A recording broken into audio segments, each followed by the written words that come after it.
12th शिक्षा शास्त्र यानी कक्षा 12 शिक्षा शास्त्र का निश्चित उत्तरीय प्रश्न आ गया है हमारा, जो कि इसमें भी कम से कम 20 से 30 क्वेश्चंस में निश्चित उत्तरीय का बताऊंगा।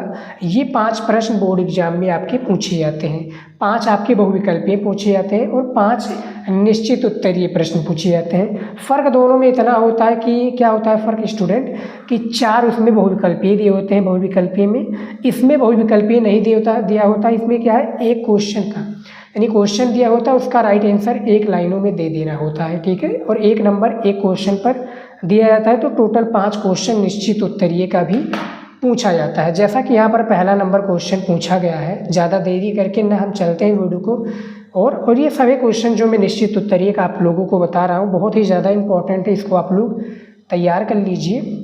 लिखना चाहे तो लिख लीजिए क्योंकि बहुत ही ज़्यादा इंपॉर्टेंट है और आपकी डिमांड पर मैंने इस वीडियो को लेकर आया हूँ।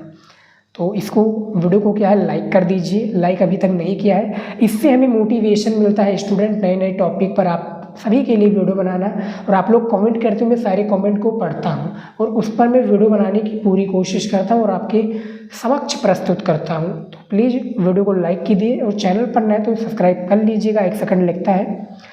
वैदिक कालीन गुरुकुलों में, यहाँ पे देखिए, वैदिक कालीन गुरुकुलों में गुरु शिष्य की संबंध कैसा था। फर्स्ट चैप्टर से पहला क्वेश्चन पूछा गया है। इसमें देखिए वैदिक काल में जो संबंध था कि गुरुकुल शिक्षा प्रणाली में गुरु शिष्य के आपसी संबंध बहुत ही मधुर तथा पिता पुत्र के तुल्य होते थे, यानी पिता पुत्र के समान होते थे, जो कि वैदिक काल में गुरु शिष्य का संबंध था, ठीक है। पहले क्वेश्चन का राइट आंसर बस आप इतना ही था, 1 नंबर का था, इतना लिख देंगे, 1 नंबर आपका फिक्स हो जाएगा। दूसरा क्वेश्चन देखिए, बौद्ध काल में स्थापित किन्हीं 2 प्रमुख विश्वविद्यालय का नाम लिखिए। बौद्ध काल में स्थापित किन्हीं 2 प्रमुख विश्वविद्यालय का नाम लिखना है। सबसे पहला है नालंदा विश्वविद्यालय तथा दूसरा है विक्रमशिला विश्वविद्यालय। नालंदा विश्वविद्यालय कहाँ पर स्थित है स्टूडेंट, बिहार के राजगीर में, बिहार के राजगीर में शायद स्थित है। और विक्रमशिला विश्वविद्यालय ये भी बिहार के भागलपुर में है, बिहार के भागलपुर में है। तो बौद्ध काल में स्थापित किन्हीं 2 प्रमुख विश्वविद्यालय का नाम बता दिया है। बोर्ड परीक्षा में पूछा जाए तो ये 2 विश्वविद्यालय का नाम आप लोग लिख दीजिएगा, आपका 1 नंबर कहीं पर नहीं गया है शिक्षा शास्त्र में, ठीक है। अगला देखिए 3 नंबर का क्वेश्चन, भारत में मध्यकाल या भारत के मध्यकाल में, यहाँ पर क्या होना चाहिए लेकिन मैं लिख गया है, बुक में भी काफ़ी बार गलत दिए होते हैं। देखिए भारत के मध्यकाल में शिक्षा के मुख्य केंद्र कौन कौन से थे। शिक्षा के जो मुख्य केंद्र थे, बेसिकली जो मुस्लिम केंद्र थे, वो कौन कौन से थे ये हमें बताना है। मुख्य केंद्र जैसे आगरा हो जाएगा, दिल्ली, लाहौर जो कि पाकिस्तान का लाहौर भैया हो जाएगा, अजमेर, मुल्तान, मालवा, गुजरात तथा जौनपुर थे। ये मुस्लिम शिक्षा के केंद्र थे, जो कि 1 2 3 4 5 6 7 और 8 केंद्र थे बेसिकली। आगरा, दिल्ली, लाहौर, अजमेर, मुल्तान, मालवा, गुजरात तथा जौनपुर जो कि मध्यकाल के मुख्य केंद्र थे, शिक्षा के केंद्र थे। 3 नंबर क्वेश्चन का आंसर ये भी हो गया। 4 नंबर क्वेश्चन देखिए, कलकत्ता विश्वविद्यालय, देखिए कलकत्ता विश्वविद्यालय आयोग किस सन में गठित किया गया तथा इसका अध्यक्ष कौन था। इसका जो अध्यक्ष था ये बताना है बेसिकली।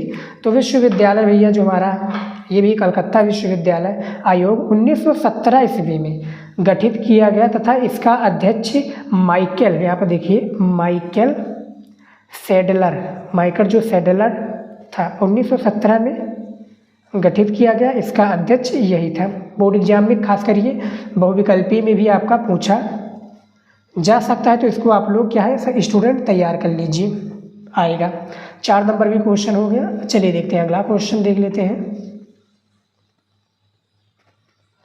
5 नंबर क्वेश्चन देखिए, इंदिरा गांधी खुला विश्वविद्यालय कहाँ स्थित है। इंदिरा गांधी खुला विश्वविद्यालय कहाँ पर स्थित है ये आप लोगों को बताना है। तो देखिए इंदिरा गांधी खुला विश्वविद्यालय नई दिल्ली में स्थित है। कहाँ पर स्थित है, नई दिल्ली, जो कि भैया यूनियन टेरिटरी में आती है, हमारे जो भारत देश में कितने टेरिटरी हैं, यूनियन टेरिटरी के यानी केंद्र शासित प्रदेश, तो वो 8 हो जाएंगे। अब 8 का नाम आप लोग जानते हैं तो कमेंट में बता दीजिए, मैंने काफ़ी बार आप लोगों को बताया हुआ है।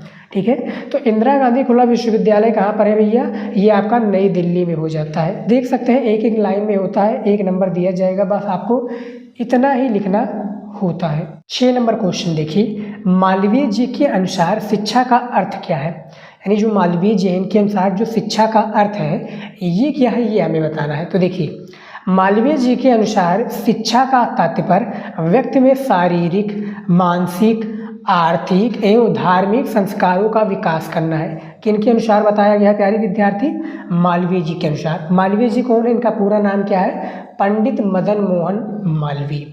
इनके अनुसार शिक्षा का जो अर्थ है देखा जाए तो बेसिकली पंडित जो मदन मोहन मालवीय जी हैं, या आपकी महात्मा गांधी जी हैं, या एनी बेसेंट जी हैं, या महात्मा गांधी जी हैं, ठीक है, या रविन्द्रनाथ टैगोर जी हैं, ये सभी कौन है, शिक्षा शास्त्री हैं। और इनसे जुड़े आपकी बोर्ड एग्जाम में काफ़ी क्वेश्चंस पेपर में पूछे जाते हैं, खासकर किस सब्जेक्ट में, शिक्षा शास्त्र में, जो आप अभी पढ़ रहे हैं।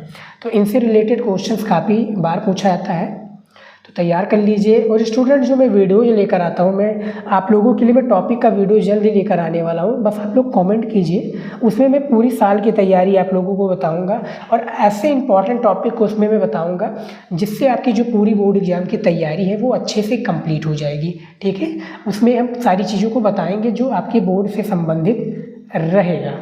समझ में आ गया। उसके बाद में देखते हैं 7 नंबर क्वेश्चन देखिए, द एनीसेंट विजडम किताब के लेखक कौन है। द एनीसेंट जो विजडम बुक है, देखिए बुक का भी आपका क्वेश्चन बोर्ड एग्जाम में पूछा जाता है शिक्षा शास्त्र में। द एनी यहाँ पर देखिए एंशिएंट विजडम किताब के लेखक कौन है। द एंशिएंट विजडम किताब के लेखिका श्रीमती एनी बेसेंट जी हो जाएंगी। श्रीमती एनी बेसेंट जी इस पुस्तक की लेखिका हैं।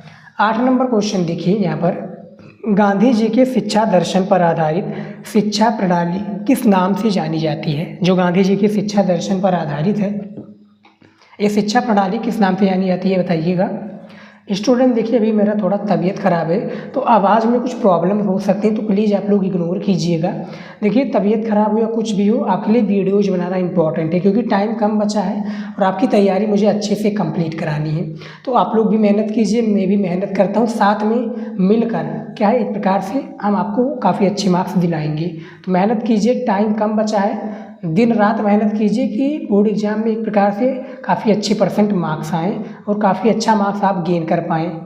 अदर कंपटीटर या अदर लोगों की तरह जो भैया फालतू चीज़ों में लगे हैं, इंस्टाग्राम में लगे, सोशल मीडिया में लगे हैं, गेम खेल रहे हैं और आप मेहनत कर रहे हैं, तो आपको काफ़ी अच्छा रिजल्ट देखने को मिलेगा। 8 नंबर क्वेश्चन है कि गांधी जी में जो शिक्षा प्रणाली किस नाम से जानी जाती है। तो देखिए गांधी जी के शिक्षा दर्शन पर आधारित शिक्षा प्रणाली जो कि बुनियादी शिक्षा प्रणाली के नाम से जानी जाती है। बस आपको क्वेश्चंस के हिसाब से बस आपको थोड़ा यही लिख देना था, बुनियादी शिक्षा, बाकी एज इट इज वही रहता क्वेश्चन। ठीक है, एज इट इज बाकी सारे क्वेश्चंस उसी तरीके से रहते हैं। 9 नंबर क्वेश्चन दिया हुआ क्या है कि शिक्षा के व्यावसायिक उद्देश्य का तात्पर्य बताइए। हमें व्यावसायिक जो उद्देश्य का तात्पर्य है ये बताना है। देखिए टैगोर के अनुसार शिक्षा के व्यावसायिक उद्देश्य के माध्यम से शिक्षार्थी को आत्मनिर्भर बनाना है। शिक्षार्थी को क्या बनाना है प्यारे विद्यार्थी, आत्मनिर्भर बनाना है, जिससे वो अपनी जीविका स्वयं अर्जित कर सके। जिससे वो जो अपनी जीविका है प्यारे विद्यार्थी वो क्या कर सके, स्वयं अर्जित कर सके तथा अपने परिवार का जीवन यापन कर सके। ये शिक्षा के व्यावसायिक उद्देश्य का तात्पर्य है। यहाँ पर आप समझ सकते हैं कितना प्यार से क्वेश्चन के आंसर को दिया गया है। टैगोर के अनुसार यानी रविन्द्रनाथ टैगोर जी ने दिया कि शिक्षा के व्यावसायिक उद्देश्य माध्यम से शिक्षार्थी को आत्मनिर्भर यानी अपने हिसाब से अपने पैरों पर खड़ा हो जाए, वो अपने हिसाब से अपना आत्मनिर्भर कर सके, यानी सारी चीज़ों को समझ सकते हैं, आत्मनिर्भर बन सके, किसी कार्य को अपने हिसाब से करें, ठीक है, खुद करें, जिससे वो अपनी जीविका यानी जिससे वो अपना जीवन यापन कर सके और तथा अपने परिवार का जीवन यापन कर सके, स्वयं भी अपना जीवन यापन करे और अपने परिवार का भी जीवन यापन करे। 9 नंबर क्वेश्चन का भी आंसर मैंने दे दिया है। अगला क्वेश्चन देखिए 10 नंबर, यहाँ पर देखिए वर्तमान समय में पर्यावरण शिक्षा का प्रमुख उद्देश्य क्या है। प्रेजेंट टाइम में देखा जाए तो वर्तमान समय में जो पर्यावरण शिक्षा का प्रमुख उद्देश्य पर्यावरण प्रदूषण, देखिए पर्यावरण प्रदूषण को नियंत्रित करना है। इसको क्या करना है प्यारे विद्यार्थी? नियंत्रित करना है, पर्यावरण प्रदूषण को नियंत्रित करना है। तो 10 नंबर का आपका राइट आंसर यही हो जाएगा। अगला क्वेश्चन देखिए 11 नंबर, ध्वनि मापन। ध्वनि मापन की इकाई क्या है? डेसिबल यानी डीबी हो जाएगी।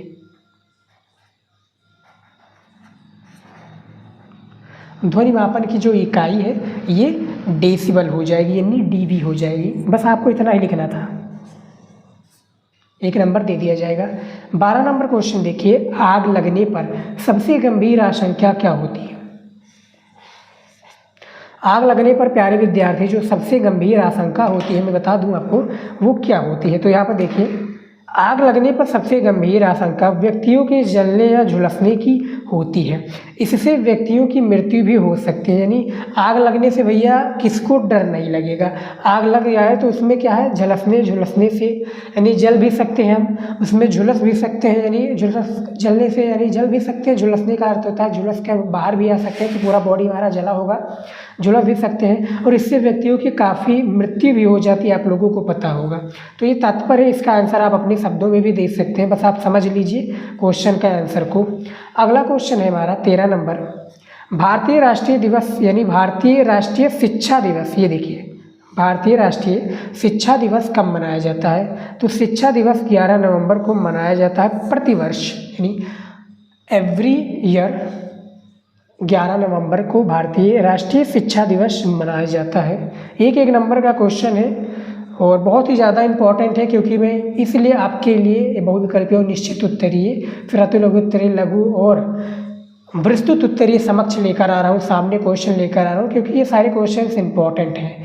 और आप लोगों को पता भी होगा जो शिक्षा शास्त्र के पेपर को, हमारे मॉडल पेपर को, वीडियोज को देखते होंगे, क्योंकि सबसे पहले आपका बहुविकल्पीय आता है, फिर आपका आता है 5 बहुविकल्पीय, आने के तत्पश्चात निश्चित उत्तरीय 5 प्रश्न पूछे जाते हैं, फिर आपके आते हैं कितने, 6 आपका आता है अति लघु उत्तरीय क्वेश्चन, 6 आपका आता है लघु उत्तरीय क्वेश्चन और 3 आपका आता है विस्तृत उत्तरीय क्वेश्चन। तो सभी क्वेश्चन का अलग अलग नंबर डिसाइड है कि इतने क्वेश्चन का आंसर के जब आप लिख देंगे तो इतना नंबर दिया जाएगा, जिसमें 1 नंबर, इसमें 1 नंबर दिया जाएगा।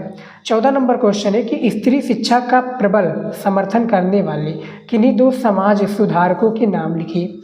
तो भैया स्त्री जो शिक्षा के प्रबल समर्थक थे, राजा राम मोहन राय तथा स्वामी दयानंद जी थे। ठीक है, राजा राम मोहन राय तथा स्वामी दयानंद जी थे, इनका नाम लिख दीजिएगा। आपका 1 नंबर फिक्स हो जाएगा। 15 नंबर क्वेश्चन है कि समाज शिक्षा के 2 साधन लिखिए। समाज शिक्षा के क्या है, 2 साधन लिखना है, इसके 2 साधन लिख दीजिए। सबसे पहला देखिए प्रौढ़ कक्षाएँ, दूसरा है सामुदायिक केंद्र। प्रौढ़ कक्षाएँ के साथ में क्या है, सामुदायिक केंद्र। ये समाज शिक्षा के 2 साधन हैं जो कि इस प्रकार से हैं आपके सामने। 15 नंबर भी क्वेश्चन हमारा कंप्लीट हो गया। अब चलिए देख लेते हैं अगला क्वेश्चन। यहाँ पर देखिए 16 नंबर क्वेश्चन क्या दिया हुआ है कि भारत की नई जनसंख्या नीति कब घोषित की गई। सारे क्वेश्चंस इसमें बताए गए इंपॉर्टेंट है स्टूडेंट, ये मत समझिएगा कि सर ऐसे ही क्वेश्चंस लेकर आ रहे हैं, ऐसे लेकर आना होता तो मैं क्या है चैप्टर वाइज पढ़ाता। टाइम कम बचा है तो इसीलिए मैं इंपॉर्टेंट क्वेश्चन लेकर आ रहा हूँ और आपके डिमांड पर लेकर आ रहा हूँ। तो आपसे इतना मैं रिक्वेस्ट ज़रूर करूँगा, निवेदन ज़रूर करूँगा कि इन सभी क्वेश्चंस को कॉपी में नोट कर लीजिए, फिर इसका रिवीजन कर लीजिए। ठीक है, रिवीजन कर लेंगे तो ज़्यादा बेटर रहेगा। और रिवीजन का टाइमिंग भी मैं बता देता हूँ आपको, कब करेंगे तब आपको ज़्यादा याद होगा। मॉर्निंग के टाइम याद कीजिए, यानी 4 बजे सुबह आप उठ जाइए 4 बजे, उसी के टाइम याद कीजिए तो ज़्यादा याद होगा। ठीक है, मुँह धुल लीजिए, उसके बाद में मुँह धुलने के तत्पश्चात पानी वगैरह पीकर, ठीक है, और आइए किताब उठा लीजिए और रिवीजन कर डालिए। एवरीडे रिवीजन कीजिए। देखिए एक टाइम टेबल बना लीजिए कि 6 दिन पढ़ाई करना है आपको, 1 दिन अपना टेस्ट देना है। तो संडे के दिन अपना पूरे सब्जेक्ट का टेस्ट दीजिए कि जो मैं अभी तक पढ़ रहा हूँ क्या मुझे आता है या नहीं आता है। सभी जो टॉपर स्टूडेंट होते हैं यही स्ट्रैटेजी करते हैं। आप लोग कहेंगे तो मैं एक वीडियो भी लेकर आऊँगा टाइम टेबल पर कि कैसी आप लोगों की स्टडी करनी है। बचे हुए टाइमों में कैसे मैनेज करना है, जो अभी स्कूल जा रहे हैं और जो घर पर हैं, ठीक है। तो वीडियो बताइएगा, हमें मैसेज कीजिएगा, मैं वीडियो जल्दी लेकर आऊँगा। तो भारत में नई जनसंख्या नीति कब घोषित हुई? तो देखिए, भारत की नई जनसंख्या नीति 15 फरवरी 2000 को प्रधानमंत्री अटल बिहारी वाजपेयी द्वारा घोषित की गई। 2000 को प्रधानमंत्री जो अटल बिहारी वाजपेयी द्वारा क्या है, घोषित की गई। 17 नंबर क्वेश्चन देखिए, थार्नडाइक ने सीखने की किस विधि को समर्थन किया है?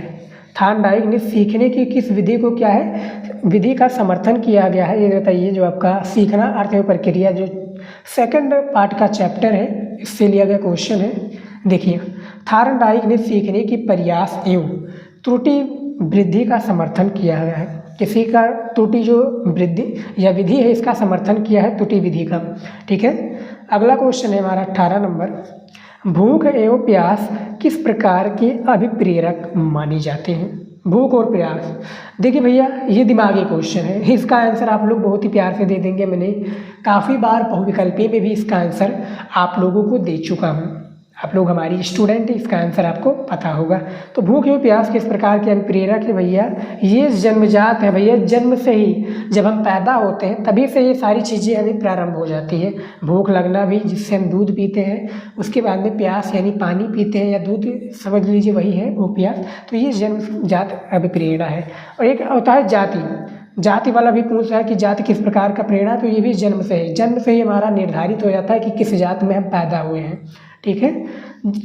किस में पैदा हुए, क्षत्रिय में, शूद्र में, वैश्य में या ब्राह्मण में, तो वो हमारा जन्म से निर्धारित हो जाता है।